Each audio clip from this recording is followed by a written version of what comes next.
This is lesson number 9, and it relates to our situation as human beings on Earth. The miracle of life, and the miracle of body, and the miracle of who we are. Behind me, we will again look at these are the things that university geneticists believe they are going to accomplish in the next 10 years. They believe they're going to get this much data. Every single one of these little images is 100 million gigabytes of data. 100 million gigabytes of data, every single one. They believe they're going to collect that much information from nature by taking apart genetics and throwing chaos into genetics and doing everything that they do to destroy life on Earth. Now, all of that information fits into a tiny little bitty coil that is actually microscopic in size, and of course humanity cannot do that. And if you have any brains at all, you would know that respect would demand that we do not touch the building blocks of life. Genetics are the building blocks of life. That means they are nature. And if we want to survive, we cannot allow them to touch it. So I'm going to just gloss over a few details about what we do know about humanity, about the adult human body. It starts with, there are 35 trillion cells in a human body. 35 trillion cells. And that doesn't include the atoms. There are, the small intestines is 23 feet long, which means that, that's just as part of it, and you have to have that or you don't survive. Or, or you have a bottle on the side of you. Blood circulates 12,000 miles a day in your body, according to these people. And the human heart, if you live to be 70 years old, is going to beat 3 billion times. Do you think the university can do better than that? Do you really think the university can do better than that? Well, they can destroy it without even trying. They can truly destroy it. So we take 23,000 breaths a day, or about 672,000 or a million breaths in a lifetime. So the human body has about 7 octillion atoms, more than you can comprehend. So let's see, the brain has 86 billion nerve cells, according to them, and they're joined by 100 trillion connections. To make you, that's more than the amount of stars in the Milky Way, in you. So let's see, the lining of a person's stomach is replaced every 4 to 5 days because the chemistry that is needed to break down what you use for food is so strong. So here you have the messages from your human brain travel along nerves. That's the things that activate your muscles at 200 miles per hour. It says here, if a human being DNA were uncoiled, it would stretch 10 billion miles from Earth to Pluto and back. And I'm not sure exactly how they are accounting for that, but that's just their statement. So if an adult taking just one step requires 200 muscles, you have to have them all working in unison. They have to be attached correctly. They have to be woven and weaved around your body correctly. And your human brain doesn't involve that. Your life does that for you in the womb. It makes everything happen. And it makes your bones, and it creates your skeletons, and it lubricates your joints, and it does everything. Let's see what it says here. Humans shed about 600,000 particles of skin every year, or 1.5 pounds of it. So, in other words, what we own as a body is so enormously complex and such a miracle that there's no possibility anything less than thought could create it. Nothing less than thought could create it. We are a miracle, and that means there is a creator. And that's not a religious statement, that's a statement of fact. We are, we are more than humans could even conceive of. We are more than human beings can manipulate, but we can create the chaos that evolution demands, so that they can play with us, with nature, as if they were God.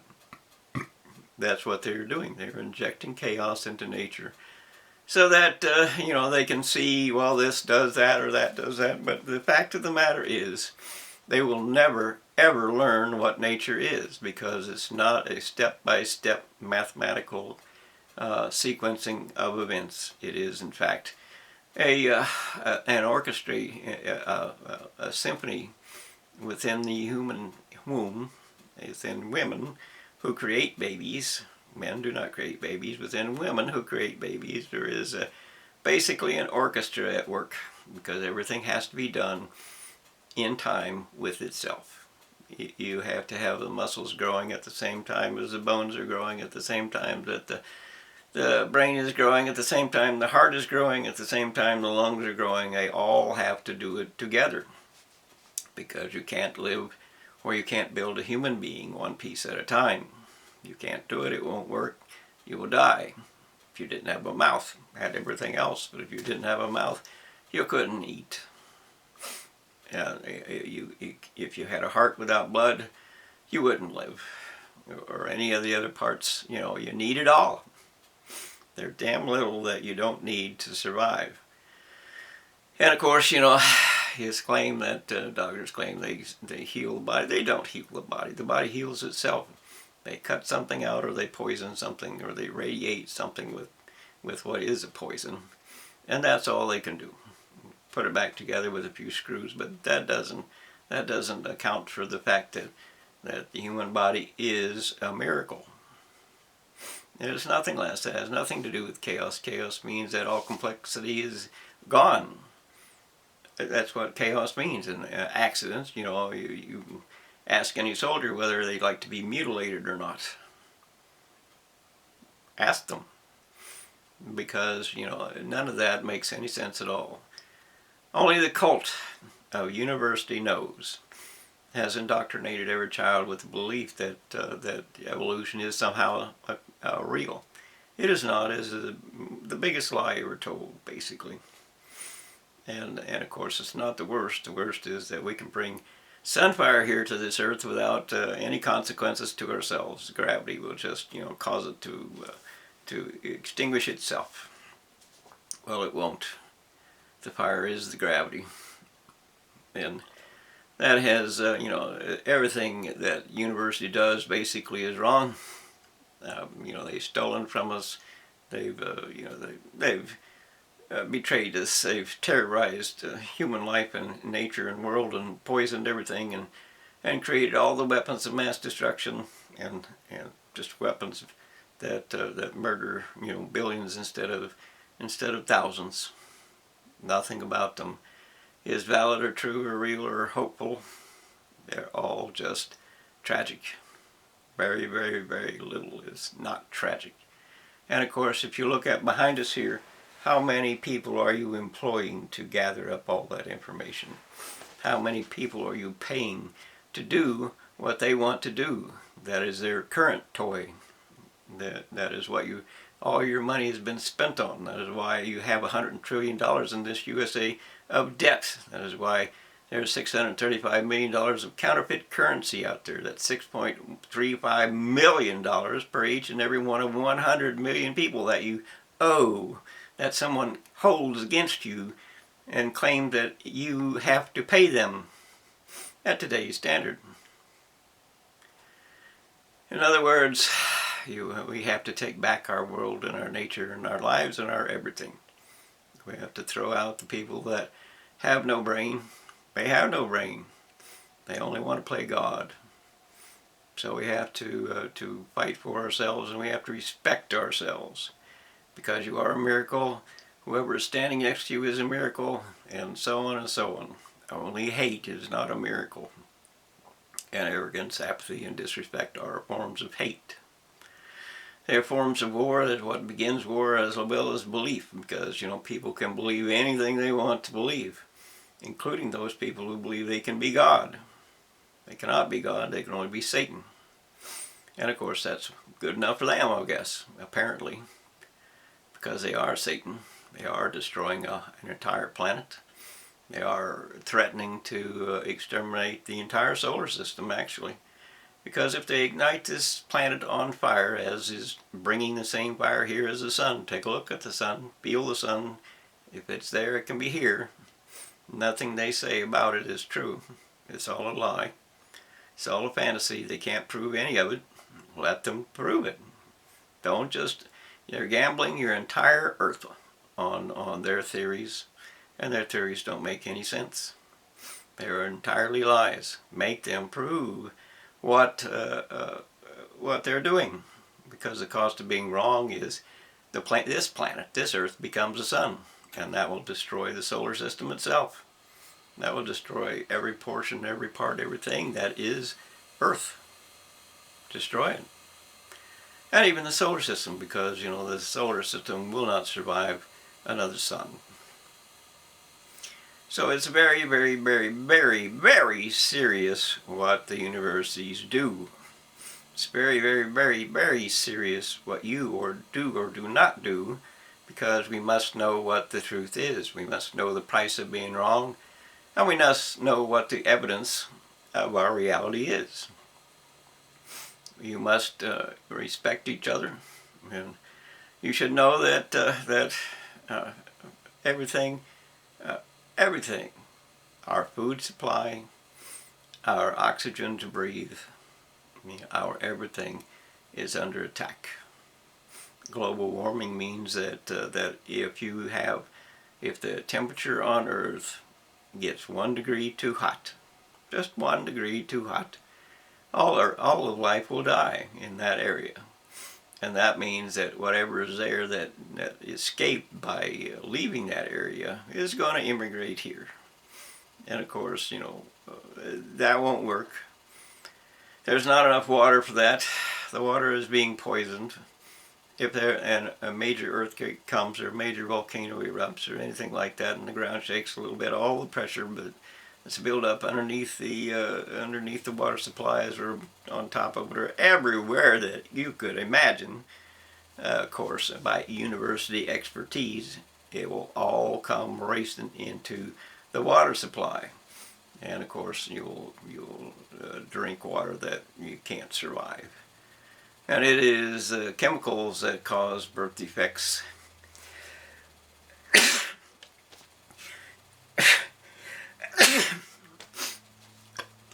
Not nature. Nature has been around, building our lives, building our bodies for thousands of years, and it has never been wrong until, today, when nature is being affected by countless attacks of university no's.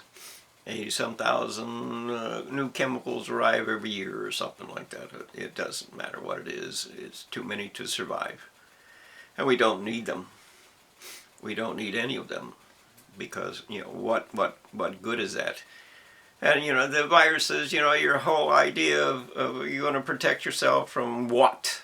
There are more viruses unleashed on the planet Earth than what there are humanity. You cannot escape them. And bacteria, you can't escape that either. And 3 times or 5 times more bacteria cells live in you than human cells. So you're not going to escape it. You're not going to have some kind of antibiotic material or antibacterial. You're not going to use cleaner to effectively clean your world, because you even need some of them bacteria. You can't do it. All you can do is change the bacteria so that they attack us more, and ruin the chance that our immunity system has to rebuke them. You have to learn what reality is. You have to accept that truth will decide if you live or die, and truth will decide what your eternity will be as well. And again, only truth survives, and that includes eternity. Your truth decides your eternity. What is true in you will be your judge. And you can believe that or not believe that, or think of that as religion or not religion, but it doesn't matter, because truth will decide. Only truth survives. And if there is anything but truth that survives, then what your truth says about you is the judge of you. So, respect this planet. Respect each other. Respect the differences between male and female are real, because, we're very, very different. Really. Respect life. Why not?